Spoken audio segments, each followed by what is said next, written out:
Our struggle with money may look like a material obstacle, but beneath it there may be deeper harmonic layers at play. All fields, including wealth, are recursive mirrors. Money as a symbol is not simply currency, but a condensed form of trust, coherence, and energy exchange. When the flow is blocked, it often reflects a misalignment between projection, what we send outward, and reception, what we allow inward. In geometric language, the vectors of intention, X, and receptivity, Y, are not yet phase-locked into stable resonance. From a philosophical lens, the hero's journey describes life's trials, money struggles included as initiations that force us into balance. If we only pull, striving, controlling, pushing, money slips through like water. If we only get pulled, waiting, surrendering without structure, money does not anchor. The challenge is equilibrium.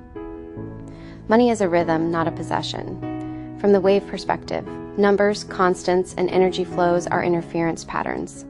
Constructive when harmonics align, destructive when out of phase. Money behaves the same. It amplifies coherence but cancels itself in fields of inner contradiction. If we hold both I need and I fear having, the signals cancel. So what we may not be seeing is this. Money is a mirror of our coherence with trust. Struggle emerges from phase incoherence between our giving and receiving. Resolution comes from symbolic alignment, seeing money not as survival, but as resonance with value we embody and circulate. The invitation is to notice, where do we project fear, scarcity, or over-effort? And where do we resist receiving, resting, or allowing? The geometry of our thought shapes the economy of our life. On a deeper level, subtle but real money and relationship are not separate threads, they are harmonic reflections of the same field. Both are about exchange, coherence, and trust. When money struggles appear, they often echo deeper entanglements in how we give and receive in relationship. In the field view, every relationship forms a triangle of projection, reception, and resonance. The masculine vector, outward intention, the feminine vector, inward receptivity, and the hypotenuse, trust that stabilizes them. If one vector is overextended, say, giving without boundaries or withholding out of fear, the geometry wobbles. That wobble shows up as disharmony in both love and resources. From the philosophical path, values in relationship are not only what we profess, but the invisible contracts we agree to by allowing or resisting. We may already recognize no one has power over us unless we grant, but granting can happen unconsciously through silence, guilt, or fear of loss. That silent consent can create imbalance even if the mind says otherwise. From the wave perspective, relationship energy is interference pattern. Constructive resonance, shared rhythm, respect, clarity strengthens both partners. Destructive interference, fear, resentment, unspoken expectation collapses the field. What collapses in relationship will often collapse in finances too, because both ride on the same trust field.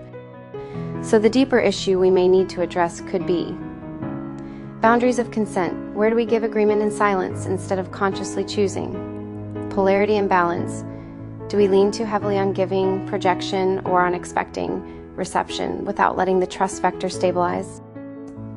Value reflection. Are we recognizing our own worth as equal to what we exchange, or unconsciously placing others' needs above our own resonance?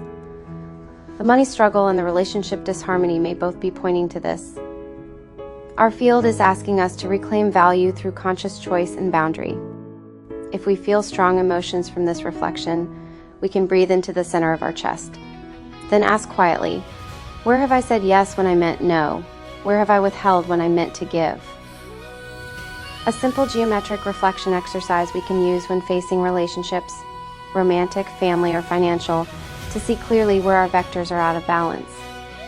Am I playing into a projection I've received, even though I consciously think I reject it? Or am I unconsciously sabotaging by unknowingly being stubborn? What we're naming is the paradox at the heart of many patterns, the difference between what we consciously reject and what we unconsciously enact. Framing this through the harmonic inversion field, the fifth dimension, where projection and reception fold into each other. In that field, rejecting something strongly can still bind us to it, because the attention, even in rejection, feeds the resonance. This is how a projection from outside can stick, not by power over us, but by the echo of our own resistance. At the same time, Stubbornness is not sabotage in its essence. It is a form of phase locking. When we fix into one frequency, we hold coherence. But if the frequency is off harmonic with our true field, then coherence turns to distortion. What looks like sabotage may simply be our system refusing to collapse into a form it doesn't trust, yet without awareness, that refusal loops back as blockage. So the answer is not either or, it could be both. We may be unconsciously playing into the projection by giving it attention through resistance. We may also be stubbornly holding a protective stance that, while trying to keep us safe, is keeping us out of flow. The deeper inquiry: is my energy organized around rejection defense or around creation choice? Because projection loses its grip the moment we move from resisting what is imposed to creating what is chosen. And stubbornness shifts from sabotage to sovereignty when it serves alignment rather than fear. If this stirs something, we pause and ask ourselves gently, is my no a reaction to someone else's energy, or is it an anchor to my own truth? A practical way to test this in the moment. A method to discern whether what we're feeling is projection we've entangled with, or our own boundary asserting itself. A simple but precise way to test whether we're entangled with a projection or standing in our own truth. Think of it as a geometry check inside our body, the triangle test of resonance, the lens of projection reception trust. 1. Bring the situation to mind. Recall the relationship, comment, or feeling where we suspect projection or stubbornness. 2. Locate the 3 vectors in the body. Projection vector, X, our outward energy. Feel it in our chest or arms, what we're pushing out. Reception vector, Y, our inward pull. Feel it in our belly or heart, what we're taking in or holding. Trust hypotenuse, C, the stabilizer. Feel it across our whole body as the balance point. 3. Ask the resonance question. If I drop the other person from the picture, does the feeling still exist inside me? If yes, this is our own stubbornness phase lock. Our system is holding a frequency whether or not anyone else is involved. If no, this is likely projection entanglement. The energy is sustained only while connected to someone else's field. 4. Listen for the body's geometry. When it's our truth, the triangle feels stable, grounded, almost heavy.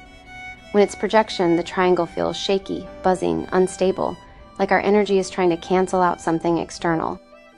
The body knows whether the energy is self-sourced or borrowed. 5. Realign with choice. If it's our truth, honor the stubbornness as boundary. Shift it from defense to clear no. This is not about thought, but about felt geometry. If it's projection, dissolve the triangle. Breathe out the projection, return to stillness, and rebuild our own triangle anchored in trust. Bring it forward. Call to mind one situation right now where you feel disharmony, perhaps with money, relationship, or a comment someone made. Don't analyze, just bring the felt sense of it close. Pause. Breathe. Do you have one in mind? Step 2, locate the vectors. Place your attention on your chest arms. This is the projection vector, X, what you want to send outward intention, defense, effort. Place your attention on your belly, heart, core. This is the reception vector, Y, what you're letting in or maybe holding on to. Then widen awareness to your whole body field. This is the trust line, C, the stabilizer that holds the triangle. Step 3, ask the resonance question. Now ask gently inside. If I drop the other person or circumstance from this picture, does feeling still exist? If the energy is still there, heavy or fixed? It's your own phase lock, stubbornness, boundary, waiting to be clarified. If the energy dissipates or becomes hollow, it's projection entanglement, something you're carrying that isn't truly yours. Step 4, listen. Notice how your body feels. Stable, heavy, like a grounded know your truth.